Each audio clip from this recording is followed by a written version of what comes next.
Ew! What's up mga Quiz and Mars? Another luto serye with Quiz J. Magluluto tayo ng grilled tanige. Let's go! At syempre, gagamitin na naman natin tong portable gas stove natin mga Quiz at Mars kasama yung griller. Naglagay nga ako ng konting mantika at ikinalat ko to bago natin ilapag ang ating tanige. Ayan at nakahiga na nga siya mga Quiz at Mars. Hindi ko alam pero parang nilalamig siya. Kumutan kaya natin siya? Char!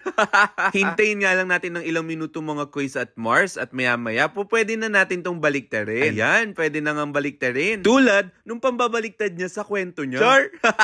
Kita niyo ba yun? Grabe naman yung pag-draw the lines ng ating grilled tanige. Ayan o. Closer look. Pero wag masyadong malapit. Baka hindi kumapit. At ikay maging kabit. O, diba? Ang sakit!